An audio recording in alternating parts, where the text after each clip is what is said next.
Bismillahirrahmanirrahim. Assalamu alaikum. Welcome to guys my YouTube channel English for everyone. Student, today we are starting class number 7 and in today class we learn about first tense.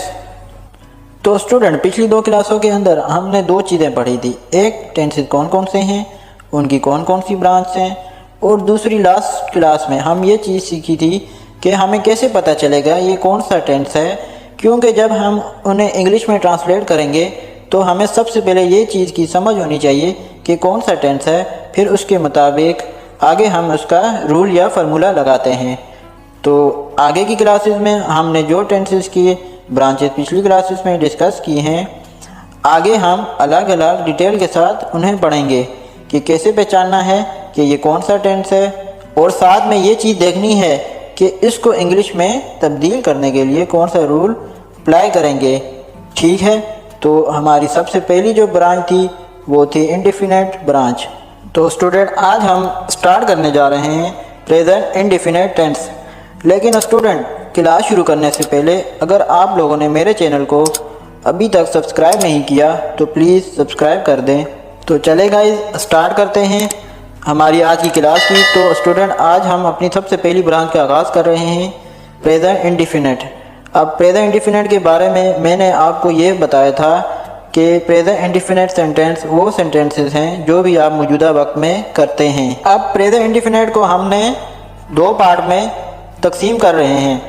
Part 1 में जो subject होंगे वो हैं I, we, you, they and plural name, और part 2 जो आगे होगा जो हम पढ़ेंगे वो जो सब्जेक्ट होंगे वो होंगे ही, शी, इट, नेम और सिंगुलर नाउन या नेम। अच्छा, अब इन दो पार्ट को अलग अलग क्यों किया? असल में इसके दो पार्ट इसलिए बनाए हैं कि जब subject he, she, it, name singular noun होगा तो स्ट्रक्चर थोड़ी तब्दील होती है और इसके नेगेटिव में भी थोड़ा सा चेंज आता है और इसके इंट्रोगेटिव में भी थोड़ा सा चेंज होता है। तो इसलिए मैंने इस पार्ट को टोटल ही सेपरेट कर दिया, अलग कर दिया है, ताकि आसान अल्फाज में ये दोनों चीज़ें आपको समझ आ सकें।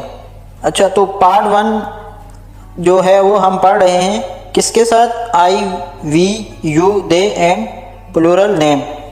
अच्छा, प्रेजेंट इंडेफिनिट टेंस को सिंपल प्रेजेंट भी कहा जाता है।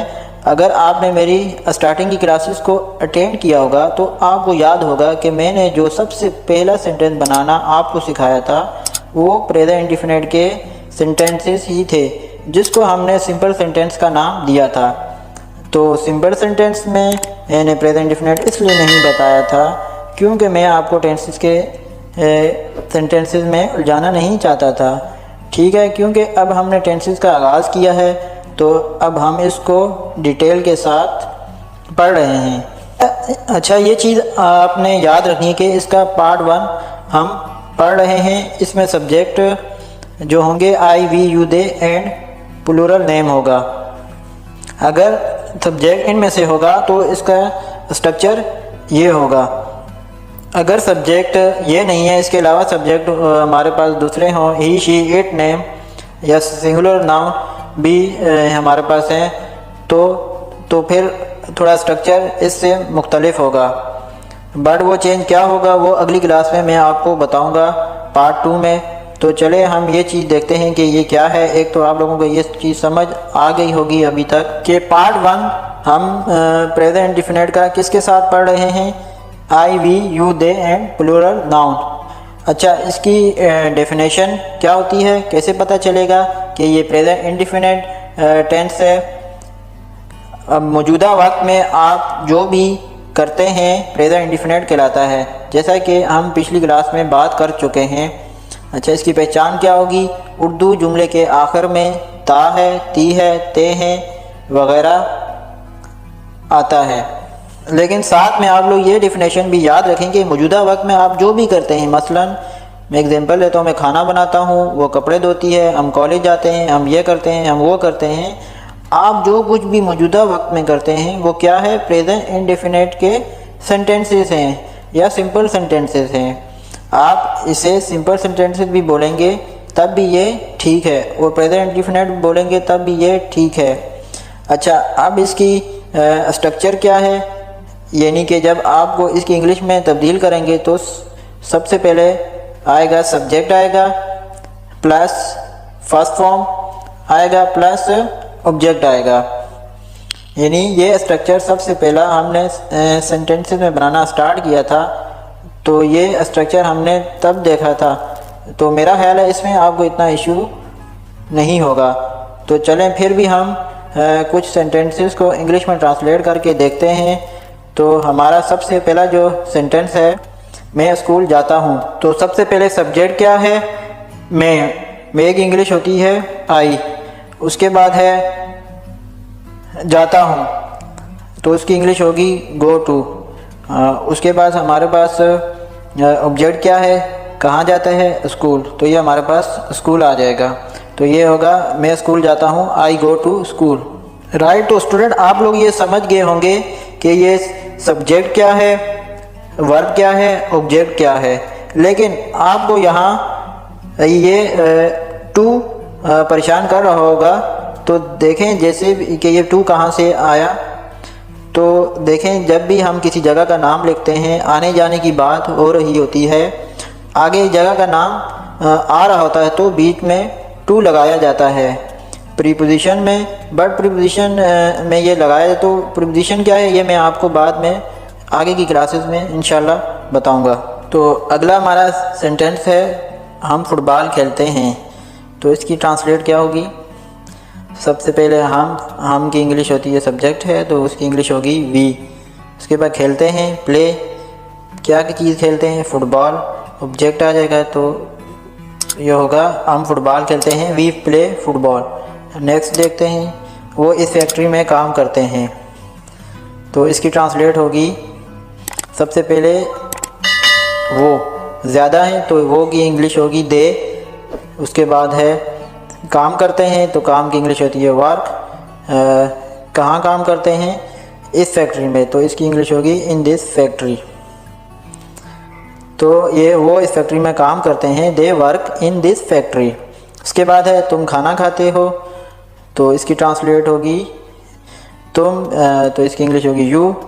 खाते हैं ईट, खाना, उसकी इंग्लिश होगी फूड। तुम खाना खाते हो, यू ईट फूड। तो स्टूडेंट ये हमारे प्रेजेंट इंडेफिनिट टेंस के पार्ट 1 है, उसके पॉजिटिव सेंटेंसेस थे।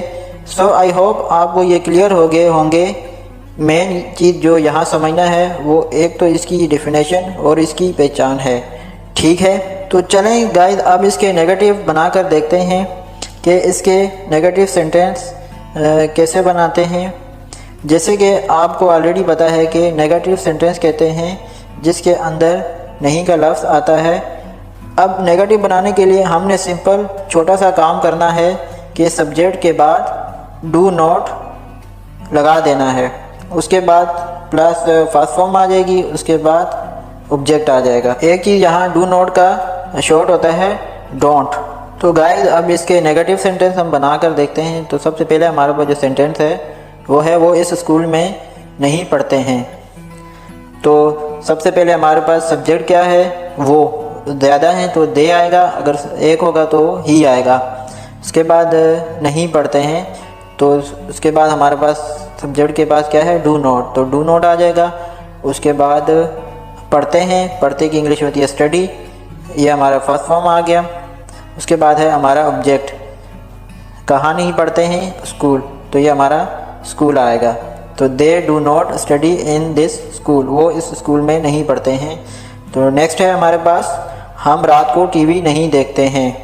तो इसकी ट्रांसलेट क्या होगी, सबसे पहले सब्जेक्ट आ जाएगा वी। उसके बाद हमारे पास है क्या है, डू नॉट लगा देंगे। उसके बाद देखते हैं कि इंग्लिश होती है वॉच। उसके बाद वर्ब की फर्स्ट फॉर्म आ जाएगी वॉच।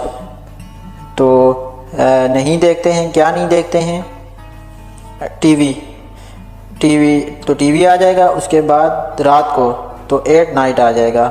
उसके बाद हमारे पास नेक्स्ट सेंटेंस है आप सुबह जल्दी नहीं उठते हैं। सेम इसी तरह सबसे पहले सब्जेक्ट आ जाएगा यू, उसके बाद लगा देंगे डू नॉट। उसके बाद उठते हैं गेट अप, जल्दी की इंग्लिश होती है अर्ली, कब, सुबह, तो इन द मॉर्निंग, आप सुबह जल्दी नहीं उठते हैं। You do not get up early in the morning. आप इसको डू नॉट को पढ़ने में जब पढ़ेंगे तो आप you don't get up early in the morning भी कह सकते हैं।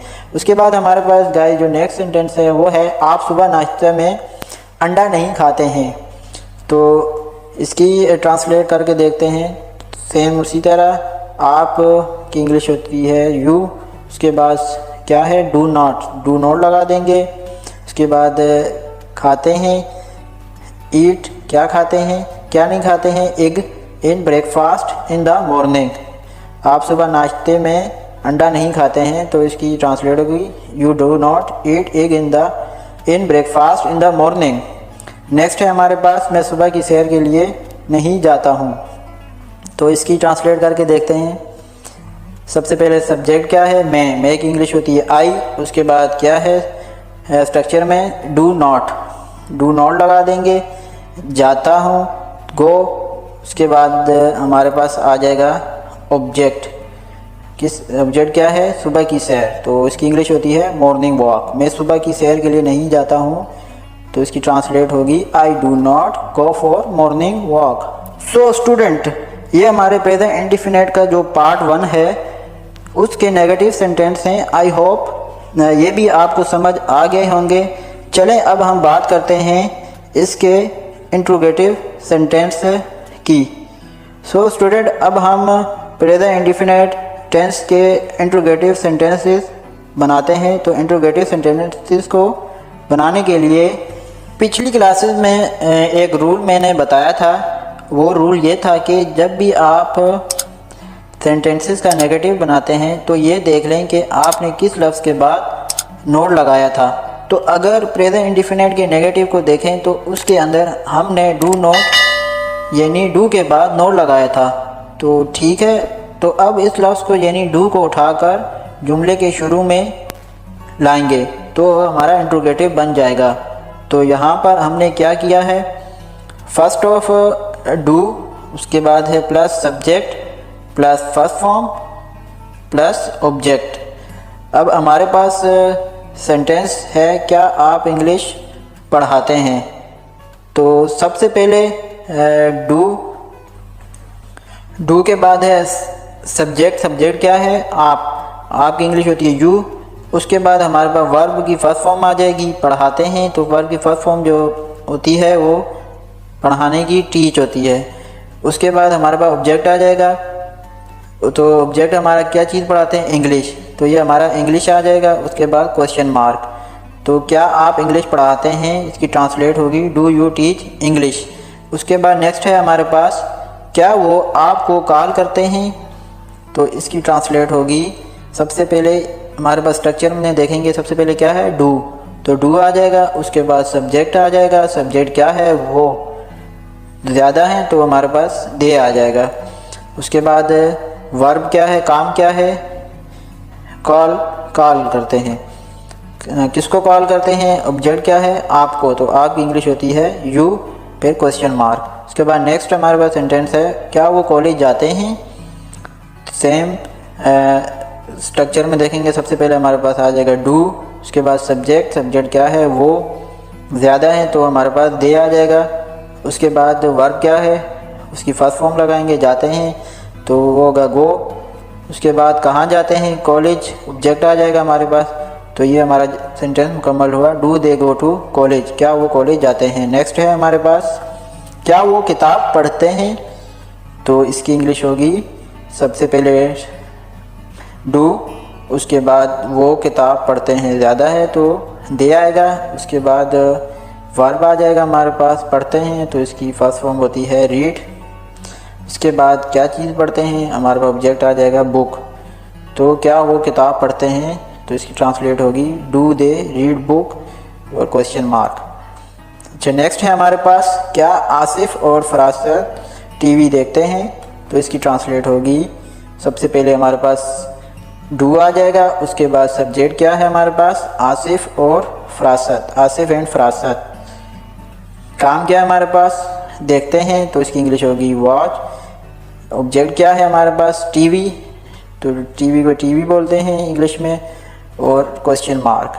क्या आसिफ और फरासत टीवी देखते हैं? Do Asif and Farasat watch TV? So ये हमारे इंट्रोगेटिव सेंटेंस हैं। आई होप आपको समझ आ गए होंगे। सो आपको प्रेजेंट इंडेफिनिट का पहला जो पार्ट है वो समझ में आ गया होगा। इंशाल्लाह नेक्स्ट क्लास में हम पार्ट 2 पढ़ेंगे। वो पार्ट 1 जो है वो समझ आना चाहिए, क्योंकि सबसे पहली जब हमने कोर्स का अपने आगाज़ किया था, जो हमने पहले सिंपल सेंटेंस बनाए थे वो प्रेजेंट इंडेफिनिट के बनाए ही थे। मेरा नहीं ख्याल आपको कोई इशू होना चाहिए। फिर भी आपको कोई मसला है तो आप लोग कमेंट्स बॉक्स में जाकर कमेंट्स कर सकते हैं। तो गाइस आज की क्लास का इख्तिताम करते हैं। इंशाल्लाह नेक्स्ट क्लास में प्रेजेंट इंडेफिनिट के सेकंड पार्ट के साथ मुलाकात होगी। तब तक के लिए अपना ख्याल रखिएगा।